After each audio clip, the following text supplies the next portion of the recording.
Salut les mams, j'espère que vous allez bien. Moi ça va. Aujourd'hui je vais vous partager mon secret pour savoir comment j'ai perdu 10 kilos avant de tomber enceinte et 10 kilos après la grossesse. Là il me reste encore 10 kilos à perdre pour arriver à mon objectif de revenir sur le poids où j'étais avant la grossesse. Voilà, déjà il faut savoir qu'avant la grossesse j'étais déjà en surpoids. Voilà pour ma taille et mon poids. Ça, je l'ai vu avec une nutritionniste, bien sûr. Je ne l'ai pas inventé. Du coup, elle m'a dit voilà, il fallait que je perde quelques kilos. C'est vrai qu'au moins pendant la grossesse, j'aurais moins de difficultés, moins de soucis de santé. Voilà, c'était vraiment important de perdre ces quelques kilos. Voilà, j'en ai perdu, on va dire 8-10 kilos. Voilà, on n'est pas à 1 kilo près. C'était vraiment un régime même pas, ce n'était pas un régime, c'était une aide, vraiment une, comment elle apportait quelque chose pour être bien dans sa peau et pour être bien dans la santé. C'était vraiment ça qui était primordial. Il n'y avait pas de restrictions. euh, je vais vous expliquer après en détail vraiment ça consistait à quoi. Mais j'ai vraiment adoré. Je me suis dit, il faut que je vous le partage absolument. Voilà. Et du coup, quand j'ai perdu les 10 kilos avant, je me suis dit, mais c'est pas possible. Et en fait, si, c'est vraiment un lâcher prise. Et aussi, oui, beaucoup de lâcher prise. C'est ça qu'elle m'a vraiment, sur ça qu'on a travaillé. Parce que souvent, on nous dit, mais non, cet aliment, il faut pas le manger. Il faut manger ça. Il faut faire les graines de chia. Faut... Non, en fait, tout ça, c'est vraiment ridicule. Vraiment, il n'y a pas de produit miracle, il n'y a pas de produit magique, il n'y a rien de tout ça. Tout est bon. Tout est bon. Il n'y a pas non plus de quantité. C'est si tu as faim, tu manges. Il n'y a rien de... Après, si c'est vraiment, tu manges souvent, il faut aussi voir qu'est-ce qui va pas. Est-ce que j'ai peut-être besoin d'un spécialiste, d'un psy peut-être parce que je mange aussi, parce que je suis stressée, j'ai quelque chose qui me...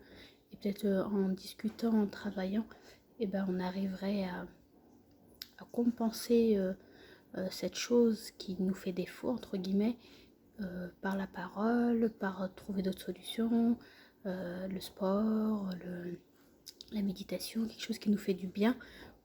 Parce que souvent, la nourriture, c'est, on va dire, c'est pas facile, mais c'est facile à prendre. Ça nous fait du bien, du coup, on la mange et puis on prend du poids. Et du coup, on est dans un cercle qui est pas simple, qui nous rend triste, puisqu'au final, on se dit, on s'est fait du bien sur le moment, mais finalement, 2 secondes après, on est en colère contre soi, parce qu'on se dit, voilà, je vais encore reprendre du poids, alors que on n'est déjà pas bien, voilà. C'est vraiment ça aussi. Alors, pour vous dire à peu près ce que j'ai travaillé avec cette nutritionniste, c'est que tous les aliments sont permis. Tous. Il n'y en a aucun qui est interdit. Alors, je lis en même temps. J'adopte une alimentation équilibrée et variée. Je me rappelle que manger sert à nourrir mon corps. Cette merveilleuse machine dont je dois prendre soin. Je cultive le plaisir de bien manger en découvrant de nouvelles saveurs. Alors, pour aussi, voilà, il y a des fois où je cuisine aussi. Elle m'a appris à cuisiner par exemple en grosse quantité parce que je n'avais pas le temps entre le travail, tout ça, même avant la grossesse. Du coup, voilà, c'était dès que je lui disais, je peux pas, j'ai pas le temps, tu fais comme ça. Tu peux pas, tu veux manger McDo, c'est pas grave, mange-le avec le plaisir. Et c'est pas grave. Et le soir, tu regardes est-ce que t'as faim, est-ce que t'as pas faim, qu'est-ce qui te fait envie. Et c'est vraiment en s'écoutant qu'on arrive à trouver le petit truc qui fait que tout doucement le poids descend et lâcher prise, vraiment lâcher prise, c'est ça qui est vraiment le plus dur, c'est de se dire ah mais non, mes croyances, ça, cet aliment c'est pas possible, je vais grossir, mais pas du tout, parce que si vous le mangez en dégustant avec plaisir, et du coup cet aliment vous l'avez donné à votre corps, vous l'avez pas frustré à aucun moment, et votre corps va se dire mais ok en fait quand je veux quelque chose elle me le donne, pas de souci. Il faut savoir que c'est une machine qui est très intelligente, notre tête, et puis notre estomac, c'est le deuxième cerveau du corps. Alors, les aliments interdits, il n'y en a aucun, parce que je disais, je ne m'interdis qu'un aliment que j'aime, lorsque je m'offre ces petits plaisirs, j'en profite pleinement, sans culpabilité. Je savoure chaque bouchée. Alors après, il y a les quantités permises selon mon appétit. Voilà ce que je dis. J'écoute mon corps, car il est le mieux placé pour me dire ce dont il a besoin. Je me fie à mes signaux de faim. Voilà, quand notre ventre gargouille, est-ce que on est ballonné, est-ce qu'on a trop mangé à midi, finalement le soir, est-ce que une petite soupe ou limite rien, un verre d'eau, ça suffirait finalement, j'en mangerai le lendemain. C'est ça aussi, c'est déconstruire, ah il est midi, il faut que je mange. Ben non, si c'est pas, on n'a pas faim, on n'a pas faim. On va pas manger parce que c'est midi, on va pas manger parce que c'est 8 heures. Et je dis ça, bien sûr, quand on est en surpoids. Surtout parce que du coup, notre corps a déjà des réserves. Et que du coup, il n'a pas besoin, comme une personne qui pourrait être dans la normale. Ça, on est d'accord que c'est encore autre chose. Moi, je parle bien de personnes en surpoids et plus. Du coup, là, notre corps, si on l'écoute vraiment, il n'a pas besoin de faire 3 repas puisqu'il a du stock. Placer, alors les quantités. Je me fie à mes signaux de faim et de satiété pour identifier les quantités d'aliments dont j'ai besoin, plutôt que de me fier aux règles préétablies par des diètes, par des nutritionnistes ou voilà. Pour en savoir plus sur l'écoute des signaux de faim et de satiété, consultez les sites internet L'équilibre. Alors, c'est vrai qu'il y a plusieurs façons de faire. Si vous voulez, je pourrais même vous partager par exemple ce genre de plat. Si je vous lire, c'est mon carnet de faim. Je vous le partagerai. Là, par exemple, par jour, on va se dire quelle heure l'apparaît la faim, combien de temps j'ai attendu avant de manger. Côté de ah oui, sur combien d'échelles on a faim? Est-ce qu'on a faim on a vraiment les crocs sur 10? Faut que je mange tout de suite ou c'est une petite faim? Voilà, j'ai envie de quelque chose. Et tout est ok en fait, toutes ces faims sont là et c'est ok, c'est notre corps, il faut en aucun cas le priver. Est-ce qu'on a pris une collation? Qu'est-ce qu'on a mangé? L'heure du repas suivant? Combien de temps j'ai attendu entre 2 repas? Voilà, c'est ces exercices-là que moi j'ai fait avec ma nutritionniste, mais vous pouvez aussi faire seul. Ensuite, dans les règles à suivre, je me mets de côté les modèles de beauté irréalistes. Souvent très très réalistes. Faut savoir qu'on a toute notre beauté, on est toute moche sur les matins, sur des jours, on se trouve pas belle. Et ben c'est comme ça. Et des jours on se trouve très belle et personne est né avec une beauté fatale, on va dire. Ou très rarement. De notre société, ainsi mieux respecter les différents formats corporels. Voilà, je fais 1m57.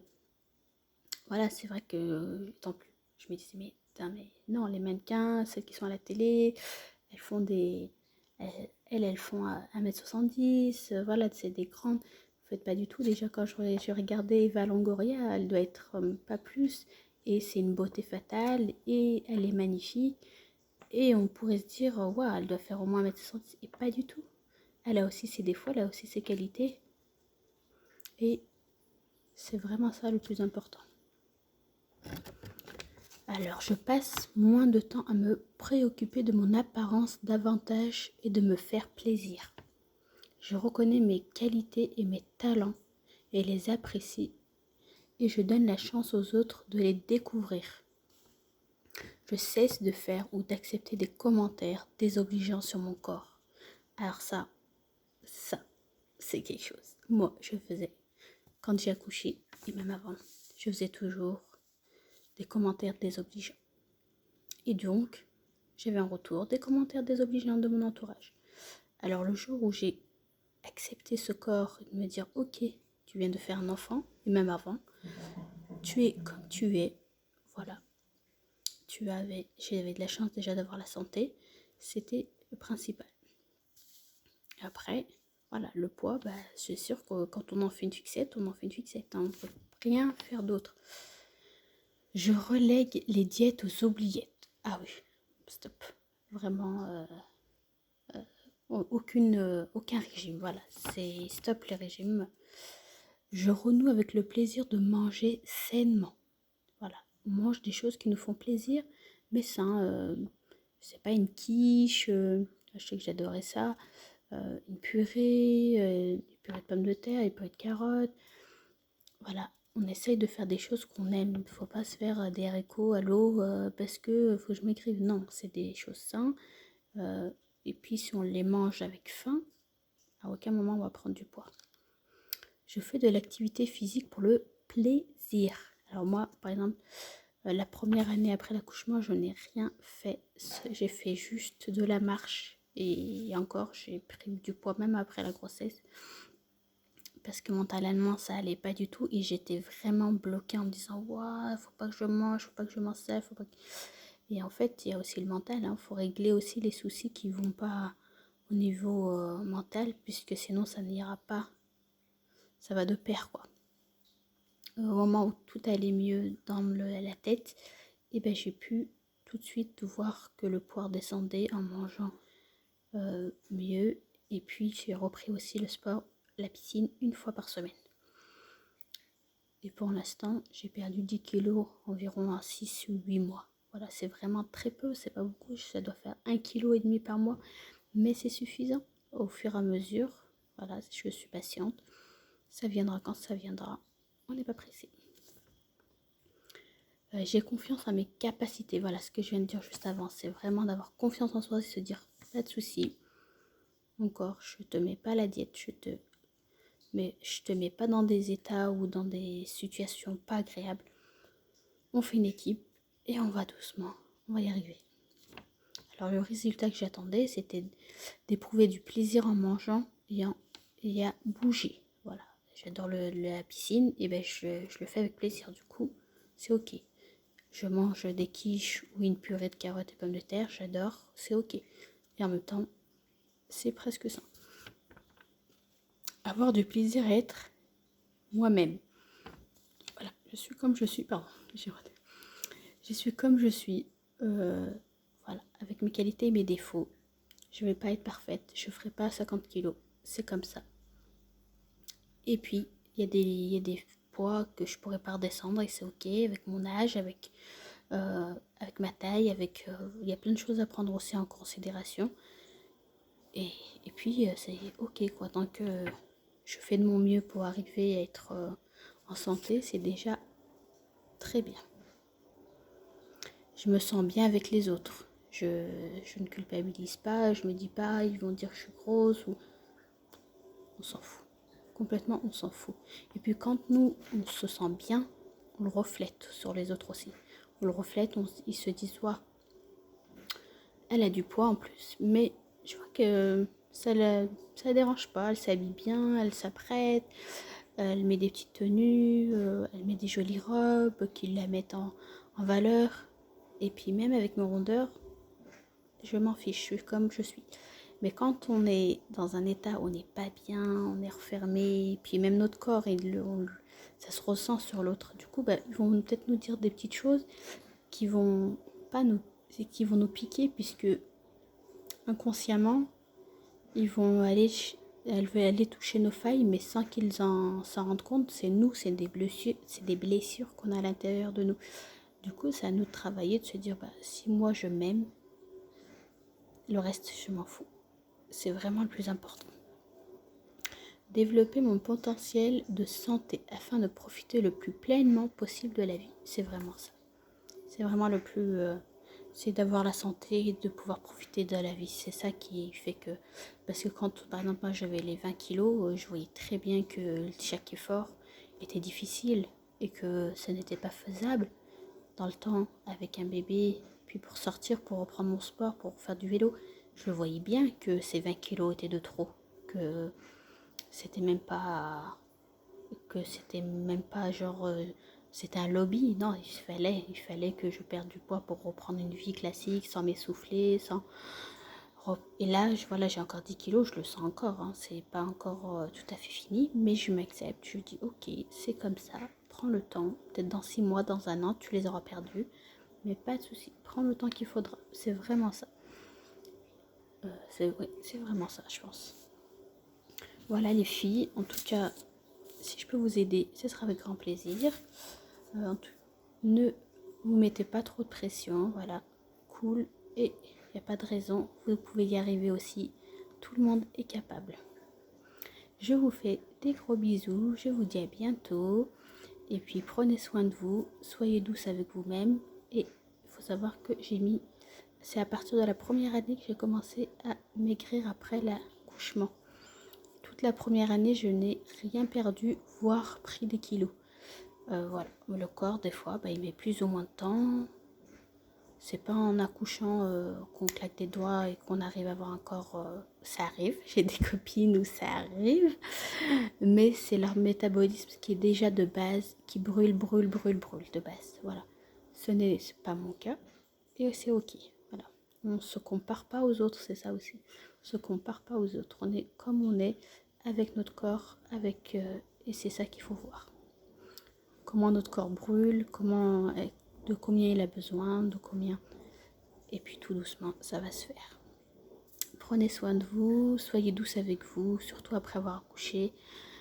C'est vraiment votre bébé, votre santé, au début, qui est la plus importante. Et ensuite, tout doucement, on réduit et on s'écoute. Si on a faim, on mange et puis c'est tout.